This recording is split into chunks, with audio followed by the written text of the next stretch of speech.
Cek, cek. Oke, kita mulai saja perkenalan kita hari ini.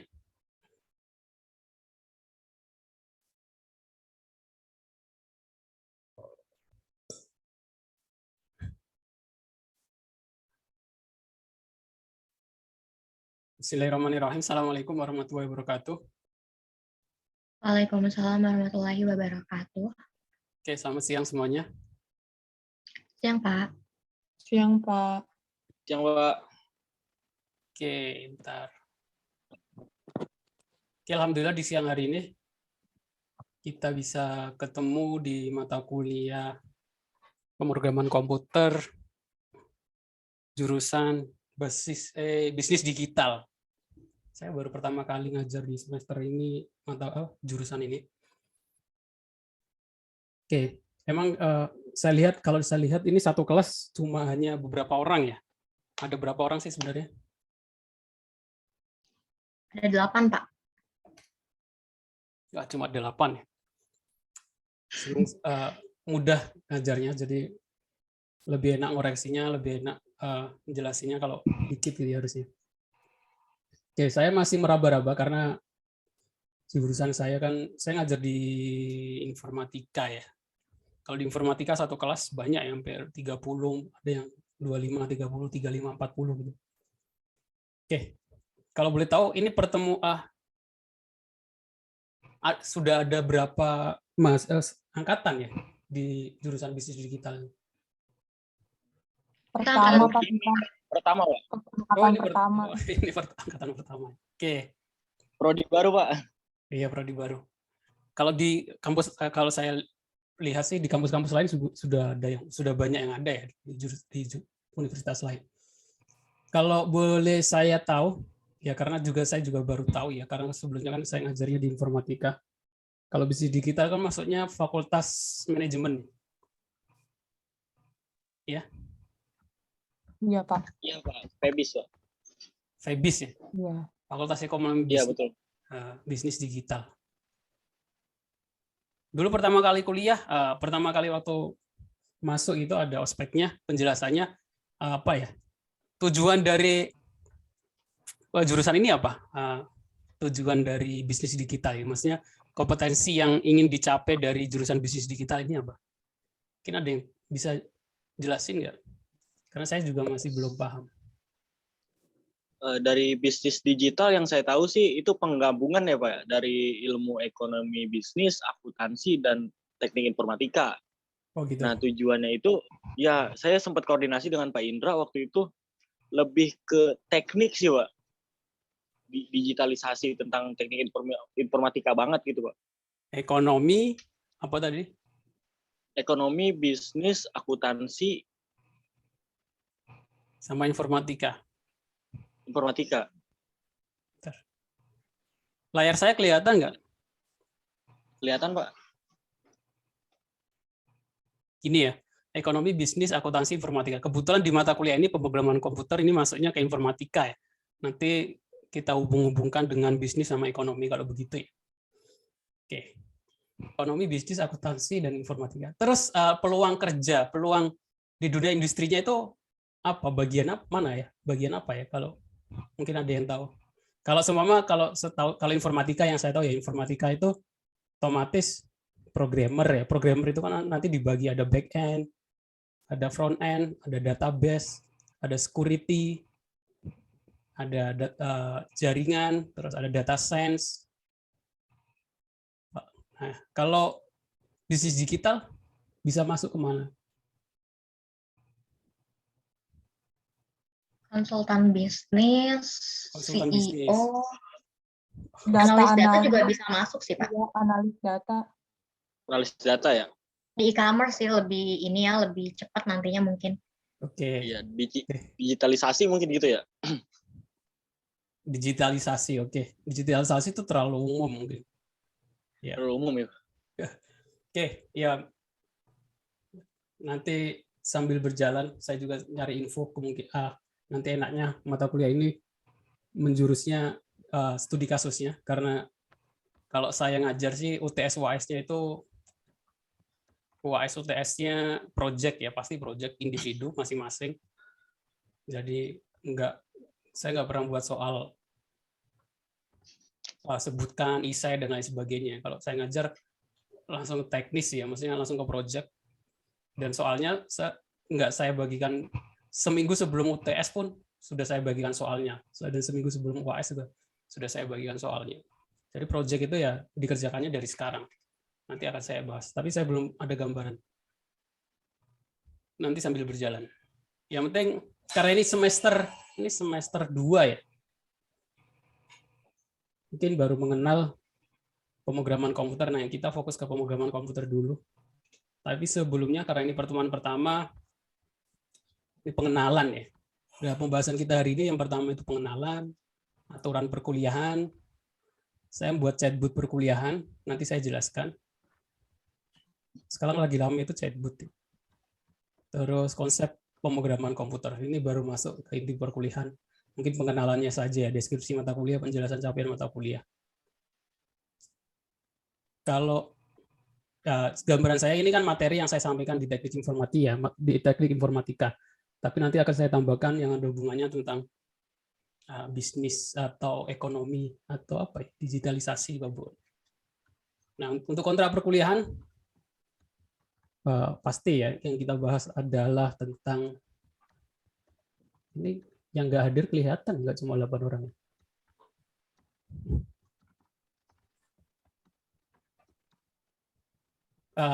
Nilai akhir UAS itu dibagi 4 ya.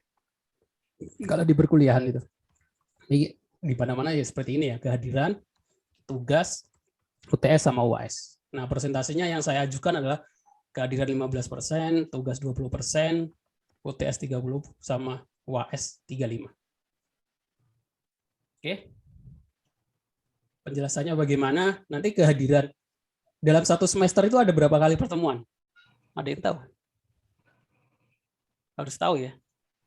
Satu semester itu ada berapa pertemuan? 16 waktu semester Oh, A iya, pertama. 16. Masih ada yang ingat. Berarti 16 ya. Jadi kalau dalam secara bahasa kan satu semester itu kan 6 bulan ya. 6 bulan Ya, itu Pak. di 6 bulan itu berapa minggu ya? 24, 24. 25 lah. Ya, 24. Tapi perkuliahannya nggak 24, tapi perkuliahan ini sebenarnya cuma 16. Itu aja dipotong UTS UAS, jadi pertemuan ini hanya 14. Ini mungkin sama libur dan lain sebagainya ya satu semester ya. Jadi hasilnya cuma 16, pertemuannya 14, sebelum ada UTS UAS, jadi dibagi 2. Sebelum UTS itu ada 7 pertemuan, setelah UTS ada 7 pertemuan. Ya, seperti ini harus paham. Jadi maksudnya ngerti apa? Sekarang udah minggu keberapa ya? Perkuliahan minggu ke-7. Oh, minggu depan berarti UAS. Jangan sampai kuliah tapi ternyata nggak sadar kalau sudah UTS. Kalau nggak lupa, nggak ngikutin UAS. Kadang ada mahasiswa seperti itu ya. Mungkin terlalu sibuk atau bagaimana gitu. Jadi diingat-ingat saja kalau minggu ke-8 UTS, minggu ke-16 UAS. Oke, jadi kalau kehadiran otomatis kalau kehadiran 15%, jadi satu pertemuan, satu kali hadir itu poinnya cuma 1, 1, sekian, 1,3, kecil. Yang besar apa? Yang besar itu di tugas sama yang paling besar ya UTS UAS. Jadi di UTS UAS-nya harus sungguh-sungguh ngerjainnya. Sama tugas ini 20%, tapi kan tugas nanti dibagi ya. Kalau tugasnya cuma 1 ya berarti 20%. Tapi kalau tugasnya ada 4 atau 5 kan satu tugas cuma 5%, 4% gitu. Jadi harus pinter-pinter ngatur. Jadi kalian juga bisa ngitung sendiri nanti nilai akhir berapa.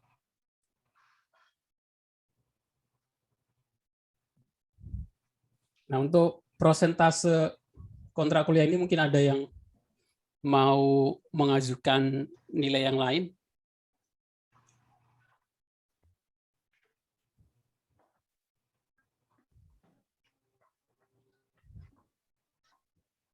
Setuju semuanya? Dari saya agree, Pak. Ya. Ini yang ada cuma 5 orang harusnya. Ditanya satu-satu aja ya. 1, 2, 3, 4, 5. 5 orang yang hadir. Ya kalau kelasnya dikit, ya nanya itu ya masing-masing bisa ditanya satu-satu. Kalau kelasnya banyak kan Oke, ini kalau nggak ada yang protes ya seperti ini nanti poinnya. Saya kira udah cukup sesuai lah. Jadi kalau kalian lihat di sini, yang penting kalau saran saya, karena poin yang paling besar UTS-UAS ini yang dikerjakan sungguh-sungguh ya. Maksudnya kalau bisa poinnya paling tinggi, nanti nutupi yang kehadiran sama tugas. Oke.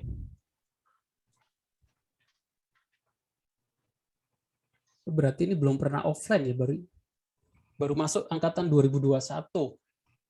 Tapi semuanya udah pernah ke kampus ya? Sekali. Udah, Pak. Aturan perkuliahan, beberapa aturan perkuliahan, kalau saya kehadiran dengan cara ngeklik tombol online ya. Tahu ya caranya ya, di e-kampus. Tahu, Pak. Tahu, Pak. Ya ini ya, kalau kalian klik tombol online di sini, otomatis hadir. Itu saja. Bentar saya cek.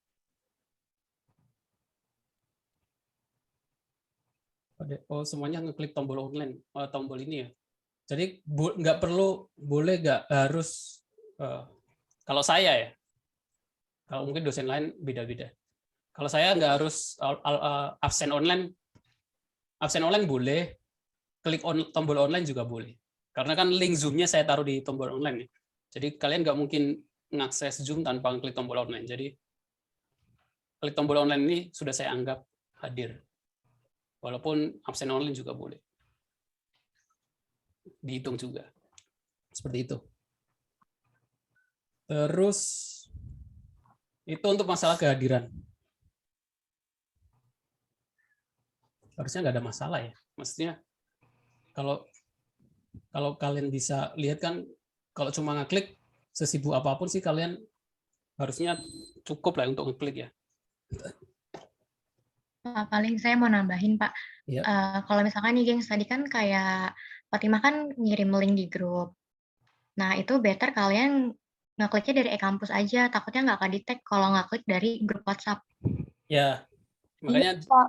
Kadang linknya. suka ada yang minta di ini. Minta link. Oh, Link kalau minta di link grup. ya dikasih tahu aja ini linknya, tapi kehadirannya dihitung dari klik tombol online gitu.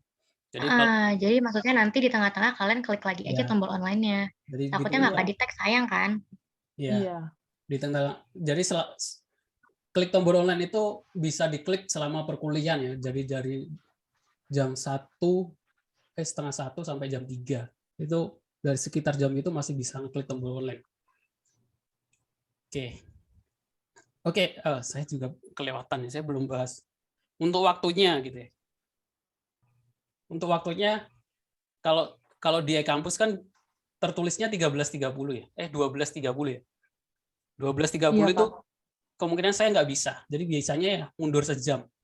Enaknya bagaimana? Mundur sejam, kita mulai jam 13.30 atau ganti hari, ganti waktu. Bagaimana? Kalau saya sih mundur sejam aja, Pak. Ya udah, mundur sejam ya. Oke. 12.30 saya masih belum bisa. Oke, pengumpulan tugas dan laporan. Oke. Nah, kalau di semester lalu dosen-dosen di bisnis digital itu kalau ngumpulin tugasnya lewat apa?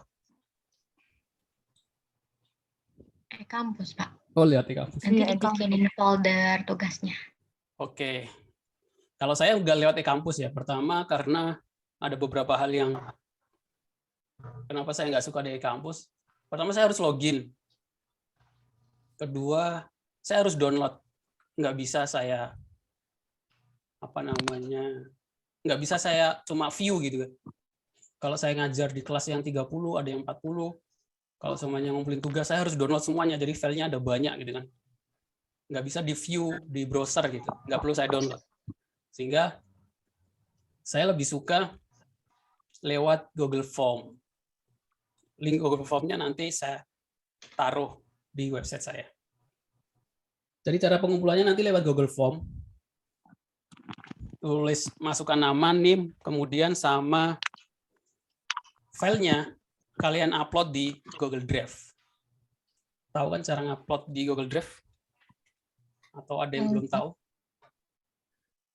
Tahu, Pak. Tahu, Pak. Tahu ya. Jadi kalau lewat Google Drive itu saya nggak perlu download, bisa saya lihat langsung gitu. Contohnya Tapi seperti Pak, kalau di e-kampus juga kita bisa masukin file dalam bentuk Google Drive sih Pak, linknya. iya, tapi kadang nggak bisa saya lihat, kadang harus di download, harus saya download. Oke. Jadi seperti ini. Tapi jangan lupa kalau ngupload di Google Drive ada beberapa hal, Aksesnya. nanti saya kasih tahu alasan lainnya. Yang penting kalian buat aja folder tugas atau folder mata kuliah ini di Google Drive. Terus kalian upload di sana. Kalau jangan lupa, kalau kalian upload di Google Drive, default-nya itu hanya kalian saja yang bisa lihat ya. Jadi setelah ngupload, jangan lupa diganti ke siapa saja yang memiliki link. Kalau yang settingannya bahasa Indonesia mungkin bahasa Inggris, mungkin tulisannya bahasa Inggris ya. Was the know the link gitu. Diganti dulu. Baru nanti linknya ini ditaruh di Google Form.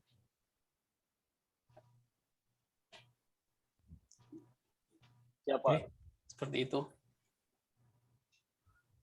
Itu untuk aturan pengumpulan tugasnya. Linknya nanti saya ada caranya untuk ngecek link pengumpulan tugas. Bentar, ini ngapusnya gimana ya? Aturan perkuliahan kedua. Yang ketiga, terakhir tugas. Nah, saya itu nggak mau ada mahasiswa yang selama 1 semester perkuliahan atau setelah mengikuti perkuliahan saya selama 1 semester 6 bulan, 16 pertemuan gitu ya. Terus ditanya, kemarin ngambil kuliah pemrograman komputer itu yang dipelajari apa? Terus nggak bisa jawab. Nah itu saya nggak mau ada mahasiswa yang seperti itu. Jadi masa selama 6 bulan 1 semester ngikutin perkuliahan 16 kali, 14 kali, ditanya di pemrograman komputer belajar apa, terus nggak bisa jawab, itu sangat disayangkan ya. Saya nggak mau seperti itu. Nah biar nggak terjadi seperti itu, nah karena faktanya banyak seperti itu ya. Maksudnya jangankan 1 semester. Kalau kalian baca-baca itu kan beberapa orang kalau ditanya kuliah 4 tahun dapat apa, belajar apa, nggak bisa jawab gitu. Maksudnya nggak tahu gitu ya. Itu kan aneh gitu. Maksudnya 4 tahun daripada buang-buang waktu kan mending nggak usah. Kalau ditanya 4 tahun selama perkuliahan dapat apa, nggak bisa jawab gitu ya. Harusnya bisa ya, belajar apa, ini tentang apa gitu ya. Harusnya bisa. Nah untuk meyakinkan bahwa masing-masing dari kalian itu paham kompetensi yang diinginkan tercapai, saya akan banyak ngasih tugas otomatis gitu. Saya akan banyak ngasih tugas, tetapi deadline-nya nggak akan mepet-mepet ya. Deadline-nya itu, jadi tugas saya deadline-nya itu sebelum ujian. Jadi kalau tugas sebelum UTS, terakhirnya ya sebelum UTS. Kalau tugas sebelum UAS, terakhirnya sebelum UAS. Seperti itu ya. Terus tugas boleh direvisi. Jadi tugas nanti akan saya koreksi. Kemungkinan pasti akan ada perbaikan, jarang ada yang kalau ngerjainnya sungguh-sungguh ya langsung saya terima, tapi kalau ngerjainnya masih ada harusnya diperbaiki, saya kembalikan lagi tugasnya untuk diperbaiki. Seperti itu. Dengan cara seperti itu, selama 1 semester kalian pasti akan paling nggak ngerti lah apa yang kalian pelajari di perkuliahan ini. Oke. Terus yang keempat, rekaman perkuliahan. Jadi saya usahakan kalau perkuliahannya lewat Zoom, terus saya nggak lupa klik tombol record, saya akan sediakan rekaman perkuliahannya. Nanti rekaman perkuliahannya saya upload di YouTube, linknya akan saya taruh di website saya. Kalian bisa cek, atau di e-kampus kalian bisa lihat. Oke, itu beberapa aturannya. Terus hadiah. Saya sudah nyediain hadiah selama ngajar ini. Ada gantungan kunci. Tapi gantungan kuncinya tulisannya teknik informatika ya. Nggak apa-apa ya. Penting ada hadiah, gantungan kunci, sama stiker. Jadi untuk yang aktif di perkuliahan, pertanyaannya menarik, saya akan kasih hadiah. Tapi ngambil sendiri di tempat saya ya. kalau nggak ke kampus. Nggak, karena kan online gitu ya. Kalau offline kan tinggal ngasih di kelas. Nah, itu tadi revisi tugas. Jadi tiap minggu tugas yang masuk akan saya koreksi. Yang sebelum-sebelumnya juga 30 kelas, saya ngoreksi 30 kelas, 30 orang tiap hari, kalau maksudnya yang ngumpulin. Kalau ini cuma 8 orang harusnya lebih mudah ya. Jadi tiap minggu akan saya tugas yang masuk saya koreksi, terus saya kasih feedback, saya kasih umpan balik, perbaikannya sebelah mana. Kalau nggak ada perbaikannya, berarti oke gitu ya. Terus nilainya untuk pengumpulan tugas, itu nilai tugas itu maksimal 95 ya. Kalau saya semua nilai maksimal 95. Karena kalau 100 itu sempurna ya, nggak ada yang sempurna. Jadi nilai maksimal itu 95. Nah, nilai maksimal 95, terus yang ngumpulin tugas dalam waktu seminggu, nah dapat nilai 95 gitu ya, kalau sesuai dengan yang diinginkan gitu ya. Tapi kalau lewat seminggu berkurang 5 poin ya. Lewat seminggu lagi berkurang 5 poin, lewat seminggu lagi berkurang 5 poin. Seperti itu. Oke? Biar adil ya. Jadi yang ngumpulin duluan poinnya pasti lebih tinggi daripada yang ya sama kayak orang lomba yang datang duluan pasti dapat poin lebih tinggi dari yang finish belakang gitu. Jadi kalau ada tugas minggu ini, yang ngumpulin di minggu ini berarti dapat poin 95. Maksudnya kalau sesuai, kalau ada revisi ya mungkin nanti direvisi dulu. Tapi kalau udah kelewat seminggu, nanti poin maksimalnya dari 90. Kalau kelewat seminggu lagi, poin maksimalnya jadi 85. Seperti itu ya. Jadi kan apa ya namanya? Reward-nya beda untuk orang yang ngerjain duluan sama orang yang ngerjain belakangan. Karena kan deadline-nya sebelum UTS UAS. Sekarang ke UTS aja masih 7 minggu lagi. Reminder perkuliahan. Jadi nanti saya sudah buat sistem reminder perkuliahan.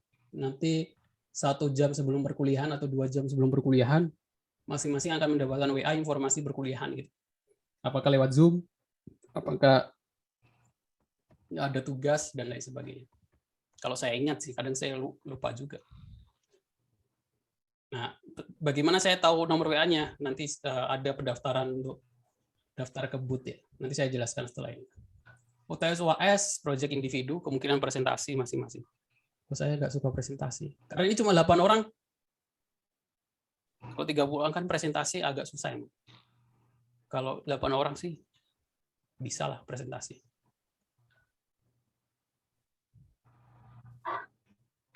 Ini cara upload di Google Drive ya, jangan lupa diganti ke siapa saja yang memiliki link. Oke, sampai sini mungkin ada yang mau ditanyakan?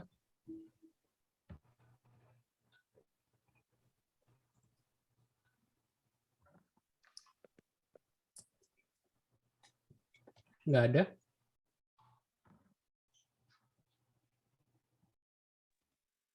Tidak ada, Pak.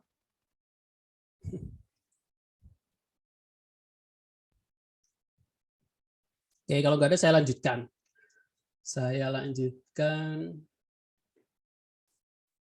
Nah, informasi perkuliahan itu bisa didapat di mana? Informasi perkuliahan itu yang pertama kalian bisa didapat di e-kampus, sama yang kedua dari website saya. Jadi saya punya website untuk e-learning ya, sama mirip seperti e-kampus untuk pribadi saya, biar orang lain juga bisa ikut belajar gitu ya dari mata kuliah yang saya ajar. Linknya di mana? Linknya saya taruh di website ya. Ntar saya kasih contoh. Nah, di sini ada daftar boot ya. Nanti saya kasih contoh. Nah, untuk materi perkuliahan dan lain sebagainya kalian klik menu di atas. Ini kan semester 2 ya. Ini ada menu semester 2, pemrograman komputer BD 21C. Kalian klik. Nah, di sini nanti ada pertemuan 1, pertemuan minggu ke-1, isinya materi, rekaman, sama link pengumpulan tugas. Kalau ada tugasnya, kalau nggak ada ya cuma materi sama rekaman perkuliahan. Ya, nanti kalau pertemuan minggu kedua, ketiga, sampai 15, semuanya taruh di sini. Jadi lebih mudah manajemennya ya, melihat. Seperti itu. Nah, Terus saya buat chatbot. Ada yang paham chatbot nggak? Maksudnya apa chatbot? Ada yang tahu nggak chatbot?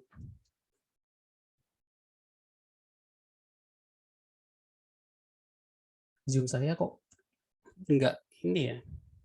Jadi limited 40 menit nih. Ada yang tahu chatbot?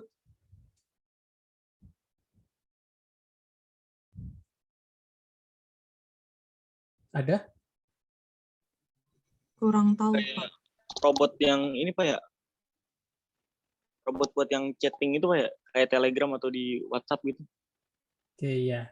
Chatbot itu adalah kecerdasan buatan, maksudnya mesin yang bisa membaca inputan gitu, inputan manusia. Jadi dia bisa membantu manusia untuk pertanyaan-pertanyaan ya. Yang paling sering itu ya customer service gitu ya. Kadang kalian kan ketemu customer service yang ternyata mesin gitu ya. Nah itu chatbot ya. Kalau chatbotnya pintar, mungkin dia memahami bahasa kita. Tapi kalau chatbotnya nggak pintar, biasanya cuma template-template. Nah, chatbot yang saya buat Angka 1. ya, chatbot yang saya buat itu untuk mengecek tadi informasi akun, cek informasi kehadiran, cek informasi nilai, link materi, link rekaman, dan lain sebagainya. Nah, untuk bisa menggunakan chatbot, kalian harus memanggil kata kuncinya OPB, terus nomor chatbotnya berapa. Kalian harus daftar dulu di website saya. Nanti akan ada WA masuk informasi chatbotnya, kalau pendaftarannya berhasil. Kalian klik daftar bot, di sini juga saya buat panduannya. Masing-masing silakan daftar di sini. Untuk mengecek nilai, kehadiran, tugas, kalau ada revisi tugas, dan lain sebagainya, kalian bisa cek.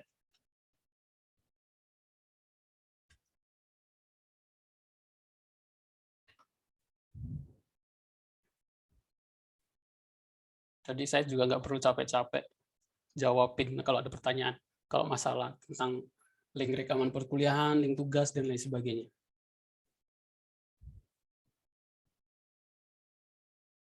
Oke. Jadi nanti kalian seminggu itu kalian cek tugas saya udah dinilai atau belum, apakah ada revisi di booth WhatsApp ini. Juga ada reminder perkuliahan.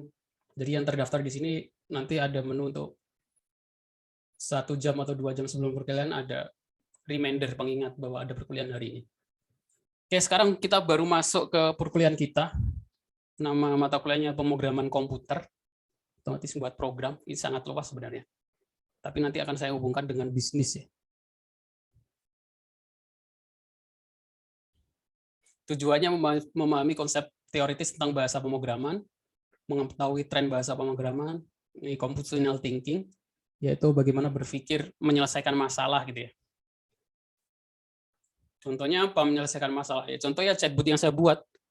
Beberapa mahasiswa Pak nanya nilai saya, kehadiran saya dihitung atau enggak, nilai saya dihitung atau enggak gitu ya. Nilai saya berapa ya gitu. Terus link rekaman perkuliahan yang kemarin mana ya? Nah, daripada balesin seperti itu, kayaknya saya membuat sistem yang bisa balas sendiri. Artinya, nah itu salah satu computational thinking, yaitu berpikir bagaimana ada masalah, kita selesaikan dengan sebuah aplikasi atau sebuah sistem. Ada banyak masalah ya, contohnya apa ya? Contohnya pendaftaran. Kalau nggak ada aplikasi kan pendaftaran jadi amburadul gitu ya, maksudnya ngantriannya nggak tertib dan lain sebagainya. Tapi dengan adanya pendaftaran online, jadi orang nggak harus datang, cukup daftar lewat WA atau daftar lewat aplikasi. Nanti ketika contohnya pendaftaran rumah sakit gitu ya, pasien ada 10 orang pasien kan kita dapat antrian nomor 10, 30 datang dari pagi kan nunggu kelamaan nih. Kan lebih enak kalau kita buat aplikasi, malamnya dia daftar, dapat nomor antrian sekian. Kalau antriannya sudah pendek atau 3 kali antrian lagi atau 2 kali antrian lagi, dapat notifikasi silakan datang gitu. Jadi nggak numpuk juga di ruangan tunggu gitu ya. Saya kira seperti itu. Itu contoh bagaimana menyelesaikan sebuah masalah dengan aplikasi pemrograman gitu. Ya sudah berjalan seperti itu sih BPJS ya. Kalau kalian ngikutin BPJS, kita bisa ngambil antrian dari HP di Vaskes. Nah, cara membuat programnya bagaimana? Ya itu tahapannya harus belajar basicnya dulu. Perangkat keras komputer.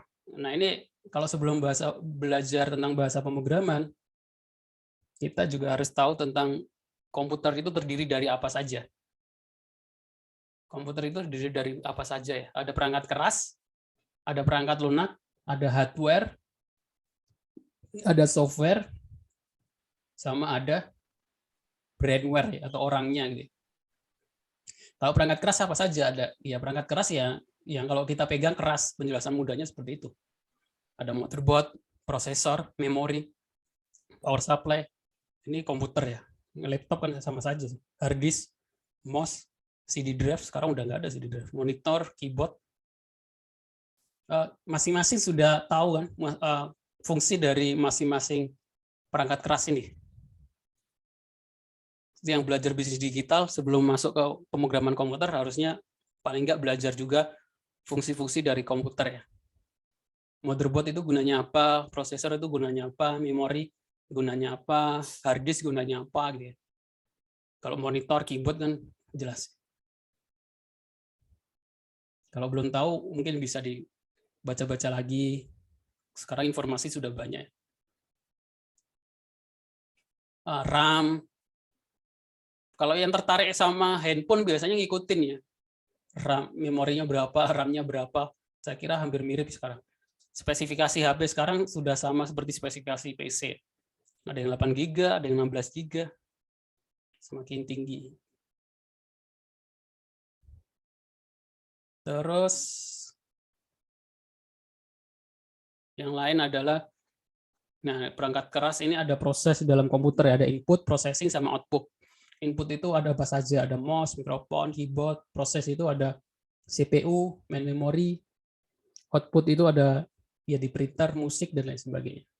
Storage atau penyimpanan itu ya hard disk, disket, kalau dulu masih pakai disket sebelum ada flash disk ya. Terus CD dan lain sebagainya.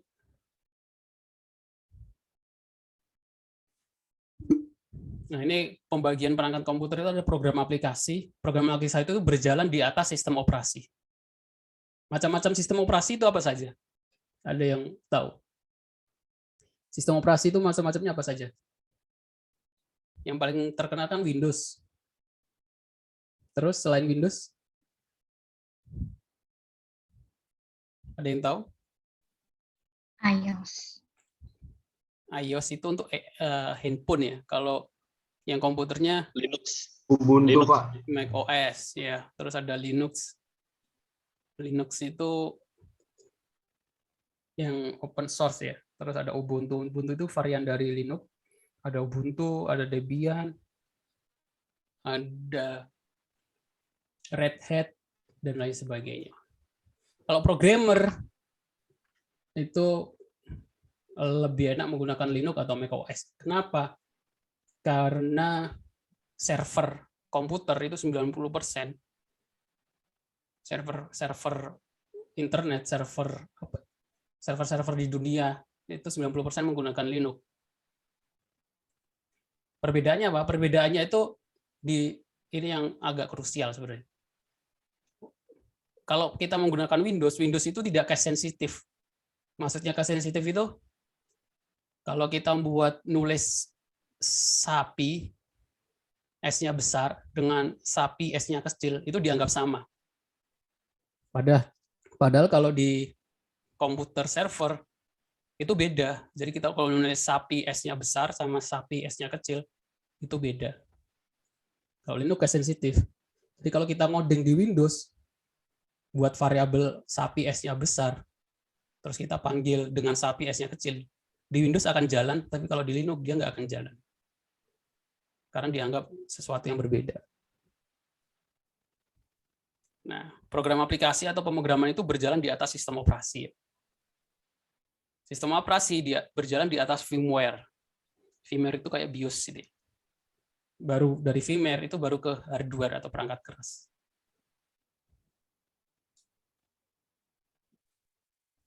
Kalau komputer embedded sederhana itu kayak komputer-komputer yang nggak ada sistem operasinya ya, kayak apa ya, kayak robot-robot gitu ya, nggak ada sistem operasinya. Kayak mesin antrian, mesin apa yang nggak ada sistem operasinya. Dia dari aplikasi langsung ke hardware, ada firmware-nya. Jadi nggak ada sistem operasinya. Nah, ukuran data dalam komputer ini juga harus tahu, ada bit, ada byte, ada kilobit, ada kilobyte. Itu beda ya. Megabyte, gigabyte, terabyte. Ini terusannya masih ada lagi, tapi jarang kita gunakan karena belum ada. Sekarang maksimal hard disk ya 2 terabyte gitu ya. Nggak tahu berapa sekarang. Terus ada sistem bilangan di dalam komputer. Ini udah pernah dengar belum? Di komputer itu kalau matematika kan mengenalnya desimal saja, 0, 1, 2, 3, 7, 8, 9. Kalau di komputer ada 4 ya. Oh, ini salah. Ada 4, ada oktal, biner, sama heksadesimal. Nah, komputer firmware itu, komputer yang paling rendah itu cuma membaca biner aja. 0101. Terus kita baru masuk ke bahasa pemrograman. Apa sih bahasa pemrograman itu? Yaitu sebuah program biasa sebagai kumpulan instruksi-instruksi yang dibuat secara terstruktur dan logis. Jadi kayak kita nyuruh orang gitu ya. Ya, nyuruh orang. Iya, nyuruh orang. Jadi ini instruksinya ini kerjakan gitu ya. Itu saja. Tapi yang kita suruh bukan orang, tapi komputer untuk mengerjakan sesuatu. Gitu. Seperti itu. Bahasa pemrograman ada bahasa saja. Ada banyak. Ada C, Java, VB, Delphi, Programming, Ruby, Python, R. Ada sangat banyak.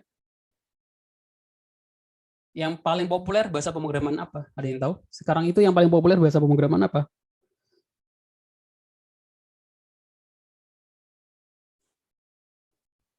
Nggak ada yang tahu? Belum pernah belajar ya? Yang paling populer sekarang adalah bahasa pemrograman Taragon. Setelahnya. Ini video ya. Tren bahasa pemrograman dari tahun 1965. Ntar saya play dulu. Dulu yang tahun 1965 Fortran yang paling tinggi. Terus ada COBOL, ALGOL, APL, assembler. Ini bahasa-bahasa mesin semuanya.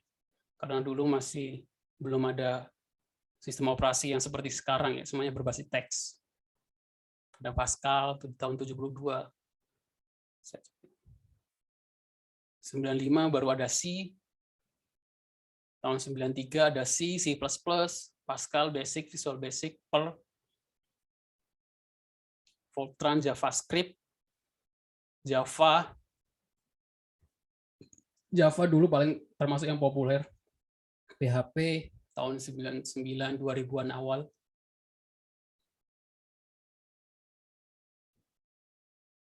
Nah, dulu awal-awal kuliah saya tahun 2007 itu Java yang paling populer untuk pemrograman. Tapi sekarang berbanding terbalik. Kalah sama bahasa pemrograman tahun 2000 Python nih. 2020 yang paling besar itu Python. Terus ada JavaScript, ada PHP yang paling banyak dipakai sekarang. Oke, karena itu di mata kuliah ini kita akan menggunakan bahasa pemrograman Python.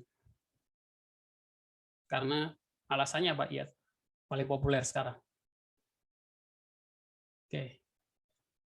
Jadi sebenarnya kalau anak IT itu nggak harus ngerti bahasa pemrograman satu sih. Kalau yang penting basicnya paham, mau pakai bahasa pemrograman apapun bisa ya. Teknisnya sama seperti kalau kita bisa ngendarain sepeda motor, entah itu Honda, entah itu Honda atau Suzuki, Kawasaki, ya kalau sudah bisa ngendarai motor ya kendaraan motor apapun bisa ya. Tapi kalau sudah sama, kalau belajar pemrograman sudah paham basicnya bahasa pemrograman, intinya definisi awal, mau pakai Python, JavaScript, Java ya tetap bisa. Oke. Ini juga tren bahasa pemrogramannya, Python 31%, C++, Ruby, Java, C, PHP. PHP dulu juga populer, sekarang udah enggak. Nah, ini pembagian kalau di IT. Kalau di IT itu ini ada pembagiannya, ada front end. Front end itu untuk ngoding bagian depan rumah gitu ya. Kalau di teknik sipil atau bangun rumah itu apa ya, arsiteknya ya, yang bagaimana membuat sebuah aplikasi itu tampilan depannya bagus gitu. Kalau semuanya aplikasi e-commerce, Shopee gitu ya, bagaimana buat tampilan depannya itu bagus. Kalau back end itu untuk tampilan belakang ya untuk dapurnya gitu ya. Kalau e-commerce ya bagian adminnya, halaman admin di Shopee-nya. Bahasa pemrograman yang dipakai apa saja. Terus mobile development ya untuk fokus di pembuatan aplikasi mobile. Game development fokus untuk pembuatan aplikasi mobile, aplikasi game. Terus ada desktop. Aplikasi desktop itu ya aplikasi yang hanya bisa berjalan di komputer kita, ya, desktop. Kalau biasanya kan berbasis web itu ya kita jalankan dengan web. Kalau desktop biasanya dalam bentuk exe ya, kita install baru dia berjalan. Terus ada sistem programming menggunakan sistem operasi. Oke, sampai sini mungkin ada yang mau ditanyakan?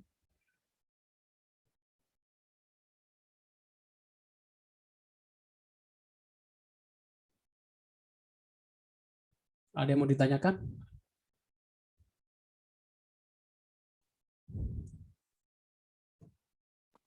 Saya belum perkenalan. Saya, Pak. Iya. Saya mau tanya, kalau belajar kayak kan kita mau belajar Python gitu ya, Pak ya? Iya. Python-nya. Itu harus punya aplikasi tertentu nggak di desktop kita, di laptop kita?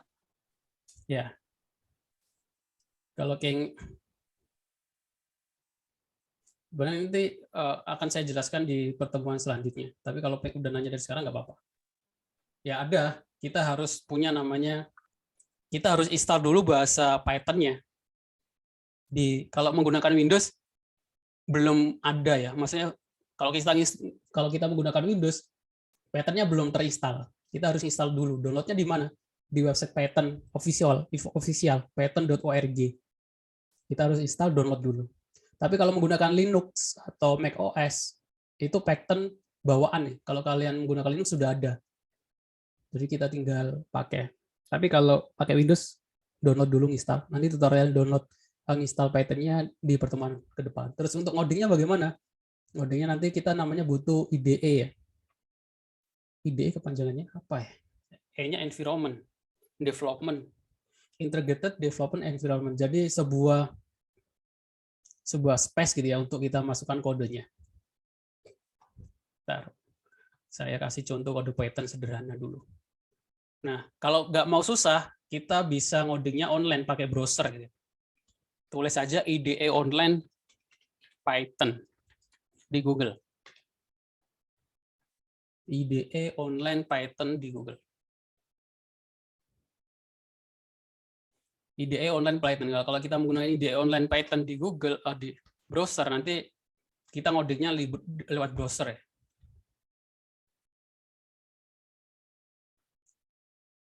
Nah, ini kodenya. Kalau kita jalankan, ini output yang di bawah. Ini penjumlahan ya. Nah, 1 tambah 2 sama dengan 3. Nah, ini kodenya. Nah, kalau kita pengen ngoding ini di komputer kita harus install IDE seperti ini. Kalau ini kan kita harus buka browser IDE online gitu. Kalau ngodingnya lewat HP juga bisa install di Android. Oh, kalau di Android itu kan basisnya Linux. Python-nya udah terinstall kayaknya.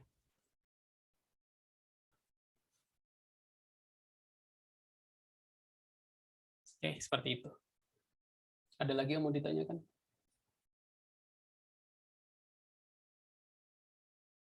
Biasanya belajar pertama itu pasti cetak Hello World. Mau belajar pemrograman apapun. Yaitu menampilkan Hello World di layar. Ini kita bahas di pertemuan selanjutnya. Oke, ada lagi yang mau ditanyakan?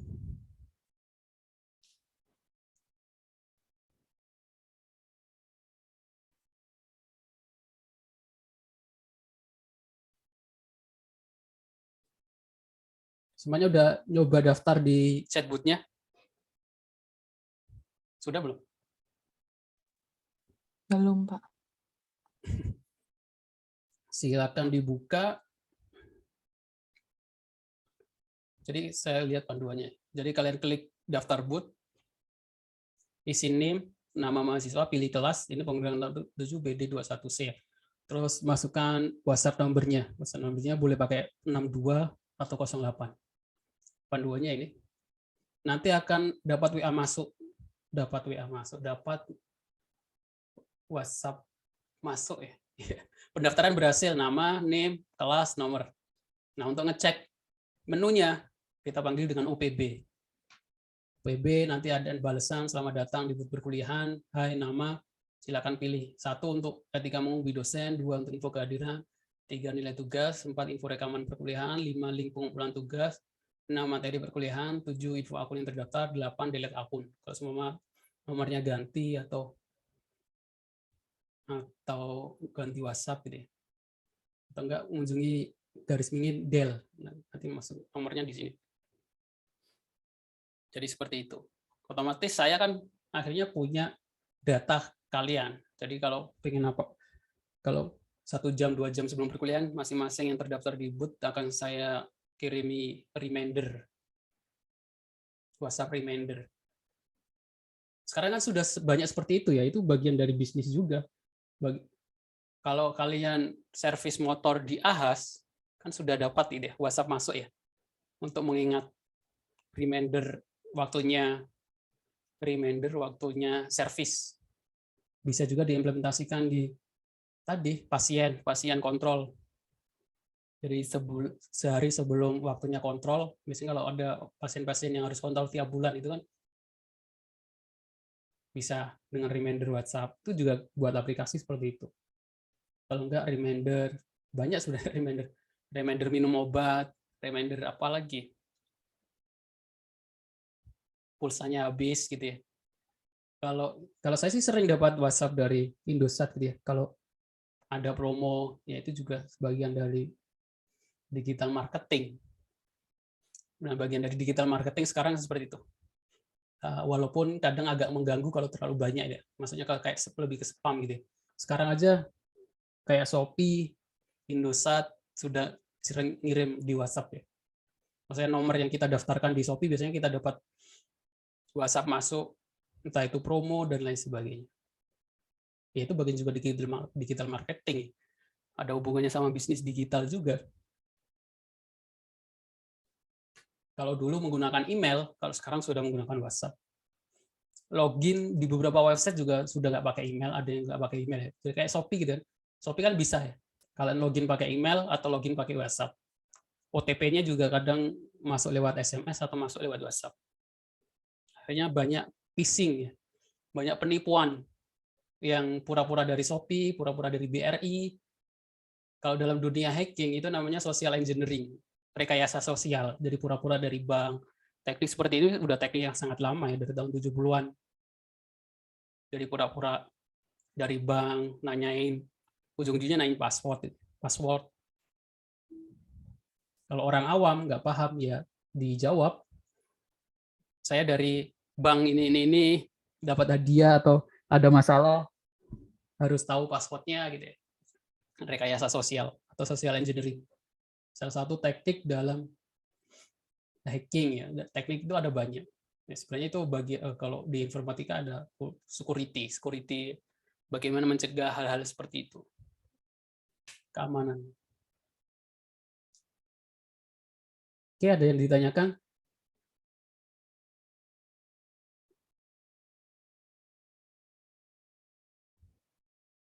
Enggak ada?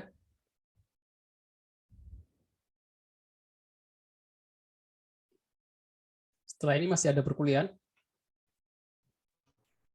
Ya, Pak. Masih, Pak. Mau nanya, Pak? Iya. Siapa yang mau nanya? Halo, Aditya. Aditya. Iya. Itu kan yang tadi disuruh Bapak itu website kan ya, namanya kayak gitu. Ya. Kalau website gitu berbayar nggak sih, Pak? Oh, website berbayar ya. Saya modalnya buat website ini cuma nggak sampai 30.000. Kalau nggak percaya saya kasih contoh ya. Jadi untuk buat website, bentar saya. Nah, oh ini penting. Ini yang kalau saya bahas terus di apa namanya, di mata kuliah saya sih. Layar saya kelihatan nggak? Whiteboard saya kelihatan nggak?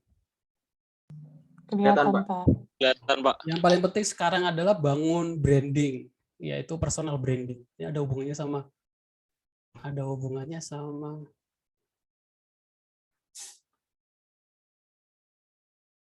digital marketing sih. Orang-orang marketing ini paling penting. Personal branding kita harus bangun dari sekarang. Nah, untuk bangun personal branding itu, kalau kita branding sebuah merek ya, atau jualan kita kan, ya kita buat website, kita foto menarik, kita buat Instagramnya, kita buat akun Twitternya, kita buat akun Facebooknya. Itu kalau produk ya. Kalau personal, diri kita, branding diri kita bagaimana? Yaitu, nah untuk branding diri kita, kalau sudut pandang saya, kalau sudut pandang orang IT, programmer, branding diri itu pertama otomatis buat website pribadi, personal website. Kalau programmer biasanya portofolio, web portofolio itu nggak lewat LinkedIn aja, blog gitu ya. Jadi otomatis web milik kita sendiri ya, nama kita sendiri. Website saya najamudindwi.com. Saya belum perkenalan nih. Nama saya Najamuddin Dwi, muhammadnajamudindwi.com, manggil Pak Dwi aja. najamudindwi.com. Website saya juga ini. Nah, kalau kalian dari sekarang pengen brandingnya sebagai apa? Programmer, marketing, digital marketing, dari sekarang bikin website, beli domain, beli hosting. Atas nama kalian, isinya taruh pengetahuan kalian tentang apa. Biasanya HRD akan baca pengetahuan dia pernah buat apa gitu ya. Kalau programmer ya dari nulis tutorial, lebih bagus kalau bahasa Inggris. Nulis apa yang pernah kita kerjakan, buat aplikasi apa gitu ya. Sama seperti kayak kameramen. Kayak fotografer ya. Personal brandingnya apa? Ya dia buat Instagram, upload hasil fotonya yang bagus-bagus. Kalau programmer, dia ada juga buat GitHub. Akun GitHub itu Instagramnya para programmer. Di sini aplikasi-aplikasi kita upload. Jadi kita tunjukkan, kita pernah buat aplikasi apa saja. Kalau nggak ditaruh di blog, portofolio website kita. Otomatis buat LinkedIn juga diisi dengan jelas, universitas, kampus, pengalaman kerja, sertifikat gitu ya. Ini personal branding dari sekarang. Nah, yang paling pertama sih buat web. Kalau belum punya ya, buat dari sekarang. Caranya bagaimana beli domain sama hosting, tutorialnya banyak ya. Saya buat website perkuliahan ini saja nggak sampai 30.000. Kalau karena apa? Karena domainnya kan itu .my.id ya. Ini .my.id bukan .com. Kalau .com itu setahun 100 ribuan. Kalau .my.id setahun cuma 14.000. Terus domain murah di webhost .my.id. Saya beli di sini cuma 14.000. Terus untuk hostingnya, dari pengalaman saja sih. Kalau udah bandingin harga, akhirnya tahu tempat yang murah di mana. Di sini itu .my.id itu cuma domain ID, cuma 14.000. Terus hostingnya di sini sebulan cuma 15.000. Dulu promo sebulan 6 bulan 5.000. Dulu masih promo sih. Sekarang sebulan 5.000. Kalau setahun 60.000. Ini udah yang paling murah sih. Terus itu hostingnya 60.000. Domainnya .my.id 11.000. Paling cuma 70.000 untuk website ini. Karena saya udah buatnya sendiri. Kalau buatnya orang lain kan mungkin. Kalau personal branding sendiri, maksudnya kalau pengen website sendiri ya biar lebih profesional, pakai .id atau .com. .com paling 100.000. Kalau .id agak mahal, 250 di sini. Kalau .com itu 100.000 per bulan apa per tahun, Pak? Setahun. Di Shopee ada yang nyari. Tapi kalian harus, kalau tempat domainnya sama tempat hostingnya beda tempat, kalian harus konfigurasi sih. Kalau nggak terbiasa, nggak tahu caranya. Ya mungkin boleh tanya ke saya kalau pengen buat website. Maksudnya caranya bagaimana. Maksudnya domain sama hosting itu kan dua entitas yang berbeda. karena saya tahu cara nyetingnya, saya nyari domain yang di tempat yang paling murah, hostingnya di tempat lain yang paling murah. Terus saya hubungkan. Tapi kalau nggak mau ribet, domain sama hostingnya di satu tempat, jadi nggak perlu nyeting-nyeting. Seperti itu. Terus Sudah satu install, paket gitu Pak ya. ya satu. Install WordPress. Saran saya install WordPress. WordPress itu CMS atau kayak blog gitu. Tutorialnya banyak di YouTube yang buat WordPress. Habis itu install tema, isi data diri kalian. Dari situ personal brandingnya. Udah dibangun dari sekarang. Jadi kalau kalian bisnis digital, pelajari apa, ada project apa, upload aja di website kalian. Jadi nanti orang hanya bisa lihat, pernah buat ini gitu. Belajar tentang apa saja gitu. Seperti itu. Oke.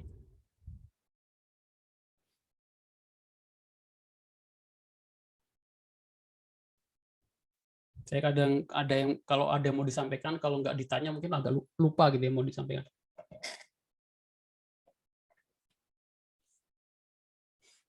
Saya belum pengenalan tadi Najamuddin Dwi ya. Nomor WhatsApp-nya nomor kontaknya di grup. Silakan hubung WA. Saya sih nggak, kalau mau nanya apa saja tanya saja ya, nggak usah malu. Maksudnya saya nggak tipe orang yang nggak abai masalah. Harus formal lah, harus gini lah. Saya sih nggak terlalu merisaukan hal-hal sepele yang seperti itu. Saya fokus. Kadang ada mahasiswa yang Assalamualaikum Pak gitu. Udah Assalamualaikum tok, itu malah bikin kesel ya. Maksudnya ya udah langsung aja, pengen nunggu dibalas dulu Waalaikumsalam baru menyampaikan keinginannya gitu. Itu kan malah bikin penasaran ya. Enggak, jangan seperti itu. Ya udah aja, langsung aja pengen apa-apa ini. Kalau saya sih Mau tanya tentang hosting Pak? iya, hosting bagaimana? Iya Pak, tanya tentang bikin website nanti saya Pak. Saya mau tanya Buat tentang ini Pak, branding. rekomendasi hosting itu yang bagus apa ya Pak? Kan yang saya tahu tuh ada Hostinger, ada Indo Website, atau ada Domainnesia dan lain-lain sebagainya gitu. Oh, Kadang itu terkendala di mungkin agak ini ya, kayak misalkan Hostinger mungkin ada kelebihannya, ada kekurangannya gitu. nah, ya sama seperti kalau kita beli HP ya. Yang pertama poin pertamanya adalah budget. Budgetnya ada berapa gitu ya. Karena ada yang mahal, ada yang murah gitu ya.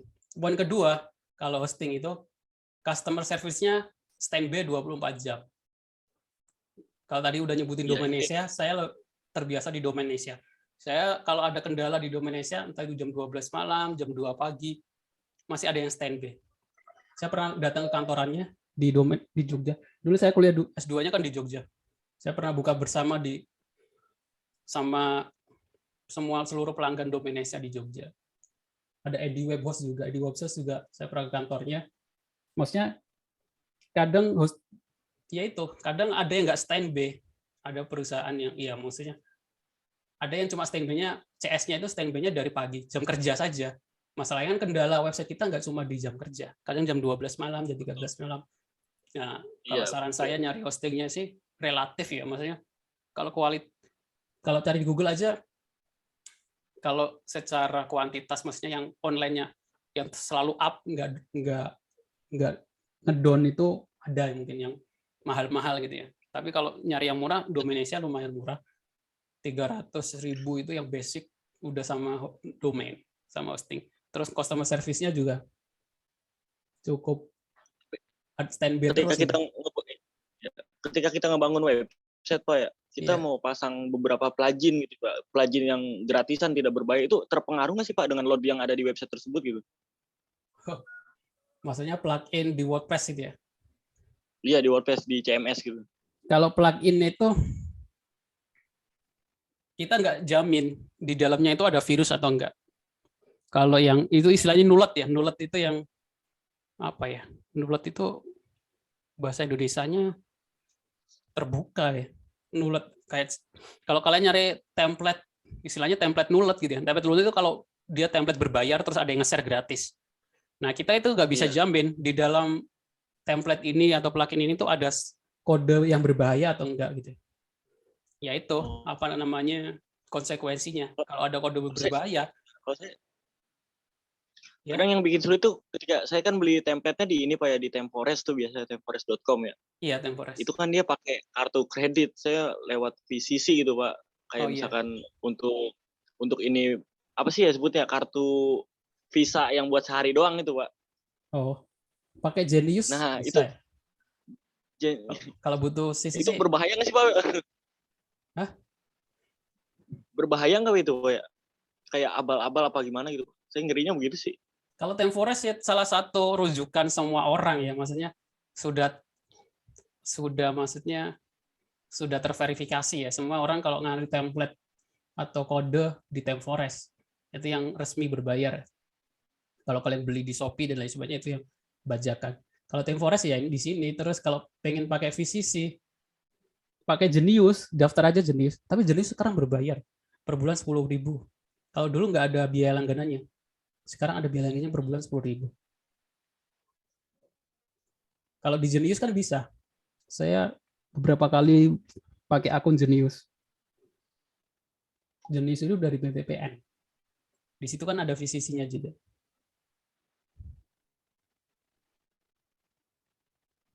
Oke.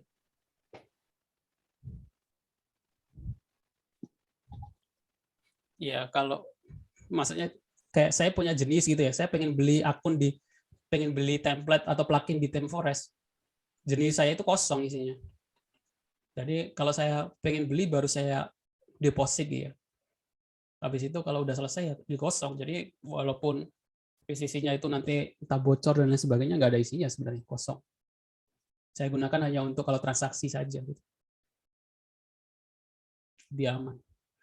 Tapi kejahatan carding atau credit card itu orang Indonesia biasanya nyari korbannya di luar negeri, orang luar. Jarang yang luar Indonesia. Karena kalau orang luar kemungkinan proses untuk nyarinya agak lebih susah gitu ya. Tapi kalau di Indonesia, iya kemungkinan ketangkapnya akan besar karena ya di Indonesia maksudnya lebih mudah polisi untuk nangkapnya. Jadi kemungkinan lebih aman. Walaupun tetap banyak ada korban-korban atau phishing gitu ya. Atau tiba-tiba ya kayak tadi social engineering, pura-pura jadi bank dan lain sebagainya. Kayak biasanya kebanyakan tuh di Facebook tuh Pak. Di Face itu kan cuma ganti halaman depan itu aja. Phishing itu ketika memasukkan hadiah ini, nanti klik ini, tahu-tahu masukkan username dan password di Facebook. Ya, kebanyakan tuh ibu-ibu sosmed Facebook yang tertipu tuh. Ya karena orang awam. Jadi kalau mahasiswa S1 ya jangan kebangetan kalau sampai jadi korban. Jadi kalau dapat link dan lain sebagainya, jangan dulu dibuka, lihat dulu URL-nya, lihat dulu linknya itu bener atau enggak. Kan ada kan. Sama ini juga sih ya. Kayak misalkan kayak belanja online di Facebook atau di Instagram gitu Pak.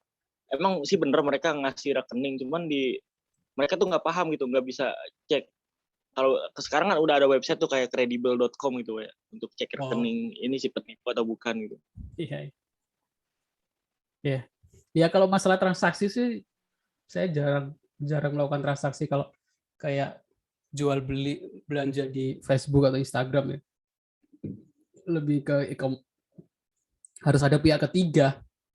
Kalau dulu di OLX awal-awal itu masih toko bagus itu harus ada rekening bersama, ada pihak ketiga untuk yang nampung gitu ya. Udah sesuai atau belum? Lebih amannya pakai yang nggak aman juga, di e-commerce juga kadang banyak penipuan juga. Tapi mata kuliah kita nggak bahas tentang itu ya, kita bahas pemrograman komputer, jadi fokus ke buat program. Walaupun dari judulnya itu ya luas juga pemrograman komputer, apapun itu buat program. Tapi saya harapkan nanti project wise-nya masing-masing bisa buat program yang ideal ya, maksudnya yang ada hubungannya dengan bisnis dan lain sebagainya. Ya, ada lagi yang mau ditanyakan?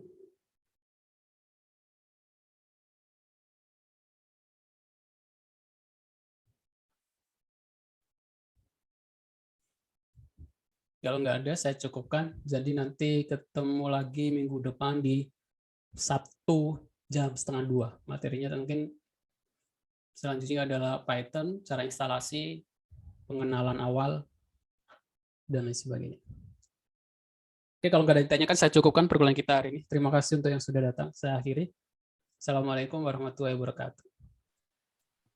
Waalaikumsalam. Waalaikumsalam warahmatullahi wabarakatuh. Terima kasih, Pak. Terima kasih, Pak.